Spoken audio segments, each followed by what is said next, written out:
subscribe dito Manny Vlog.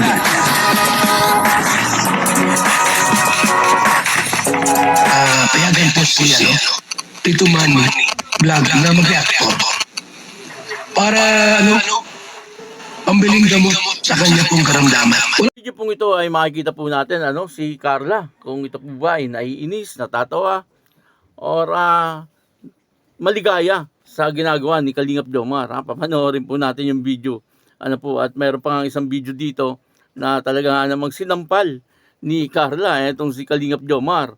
Papanoorin po natin yan at bibigyan po natin ng kaunting reaction. Pero bago po yan, ako muna po bumabati sa inyo lahat ng magandang umaga, magandang tanghali at magandang gabi sa inyong lahat mga kapatid. Kung saan man kayo ng panig ng mundo naroon ngayon, ay mag-iingat kayo palagi at pagpalain kayo ng ating Panginoon. Maraming salamat din po sa patuloy na tumatangkilik sa aking YouTube channel at nanonood sa aking video reaction. Patuloy lang po natin suportahan sila Kuya Bal Santos Matubang, Kalingap Rob at Edna Vlog, Jack Tapia at yung mga kasamahan ko pong reactor sa Kalingap. Ganun din po yung mga charity vlogger na Kalingap partner. Ito po yung video na kung saan dito ay makikita po natin si Carla na para bang naiinis na natatawa o kaya ay parang maligaya din.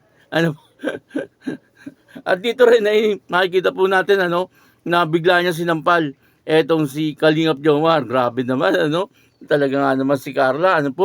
Papanoorin po natin yung video at ang kabuuan po ng video ito ay mapanood po natin kay Carla Topolar Vlog. Patuloy lang po natin suportahan YouTube channel ni Carla ay Carla Topolar Vlog. Kanya namang Facebook page ay Carla Topolar. Ito po yung video, panoorin po natin.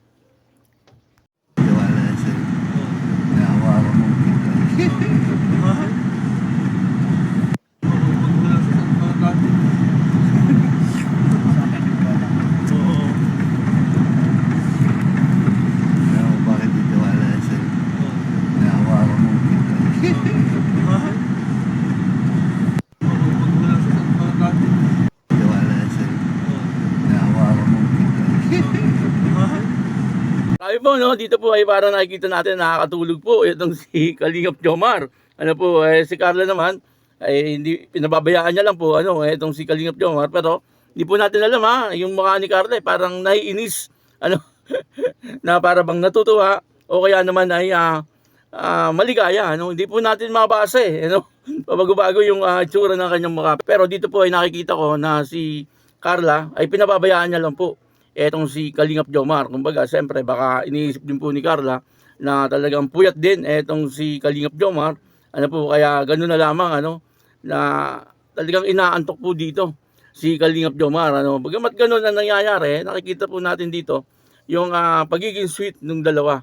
At kitang-kita po natin na talagang bagay na bagay naman po etong dalawa. Bagamat medyo malayo ng konti yung agwat ng edad ni Kalingap Jomar dito kay Carla. Pero pag tinignan po natin, parang magkasing edad lang po etong dalawa.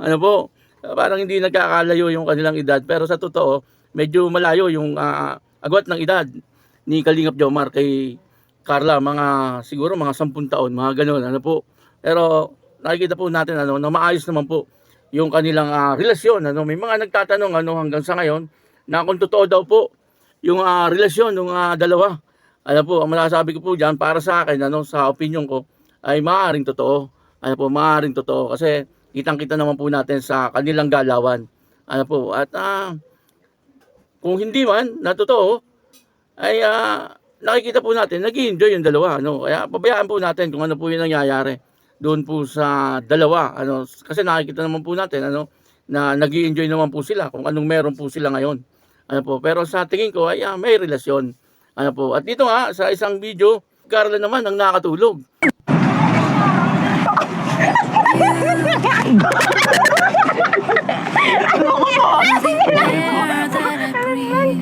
Ba't po inamin mo yung ulo ko?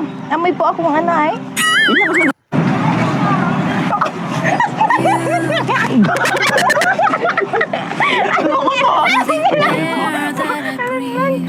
Ba't po inamin mo yung ulo ko?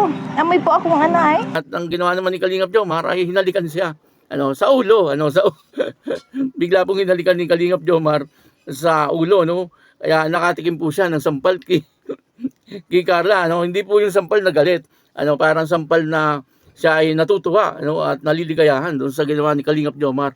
At ang sabi po ni Carla ay bakit daw po ginawa ni Kalingap Jomar yun, ay mabaho daw po yung kanyang ulo. Akala ko po sasabihin ni Carla bakit ginawa yun ni Kalingap Jomar habang tulog siya. Hindi naman po ganoon. Ibig sabihin ay okay lang ano kay Carla na gawin yon ni Kalingap Jomar. Ano kasi yung halik na yon ay may pagmamahal na kasama naman po siguro yon.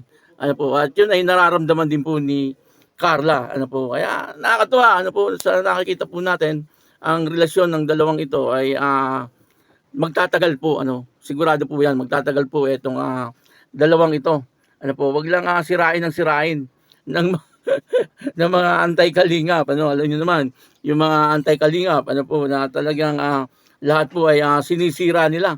Basta tungkol po sa kalingap, ay talagang gusto po nila ay masira ang kalingap. Ano, kasi hindi po nila nakikita yung mga magandang ginagawa ng kalingap. Ano po, ang nakikita po nila ay yung mga bagay na sa tingin nila ay mali. Ano po, na kahit kailan ay hindi tatama sa kanila ang kalingap kasi sila po magaling. Ano? Yun po ang sabi ni Kalingap Rob sila na ang magaling. Ano po basta tuloy-tuloy lang ano ang paglingap ng kalingap ano katulad po nito si Carla. Ano po kitang-kita po natin ano na talagang sa ngayon ay maayos po yung kanyang buhay. Ano po at yung kanyang bahay na pinapagawa ito tingnan nyo.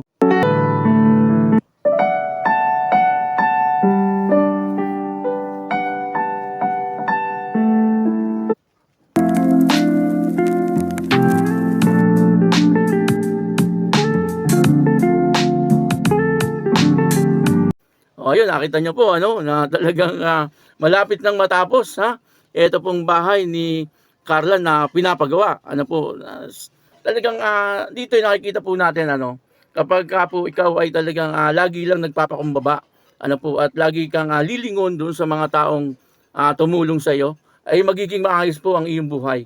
Ano po katunayan yan bagamat may mga basher itong si Carla pero iilan lang. Ano po hindi po katulad ng iba ano, yung talagang biglang umalis sa kalingap at parang nawawakwak, ano po, makita nyo talagang binabas, ano po. Kasi nakikita po ng mga tao, ng mga nanonood, na talagang naandun naman po talaga ang pagtulong ng kalingap, ano po, sa kanila. Kasi wala naman pong binitawan ng kalingap na hindi po nagiging maayos ang buhay. Ano po, kagaya po ni Tatay Robin, ano, nakita nyo po si Tatay Robin na aksidente, ngayon nag-aasikaso po ay kalingap. Ganun po ang kalingap. Ano po, kaya dito ay makikita po natin, kaya maayos po yung buhay ni Carla at maganda po yung relasyon nila ni Kalingap Jomar. Yan po ay dahil nasa Kalinga po sila. Ano po, at syempre, dito ay pinapakita din po ni Kalingap Jomar at ni Carla na yung kanilang ginagawa ay naandun po sa paglingap din. Ano po, yung pagiging maayos nila sa isa't isa, syempre, magandang halimbawa po yun. Ano po, sa mga naging beneficiary ng kalingap. Ano po, kumbaga ay isa si Carla sa naging isang parang modelo ng kalingap na naging maayos yung buhay. Ano po, na kahit kailan ay hindi po iniwan ang kalingap at hindi rin po siya iiwan ng kalingap. Ano po, kaya yun ano, maraming salamat po sa inyong lahat. At ako po si Tito Manny Vlog na nagsasabing God bless you all. Diyos mabalos.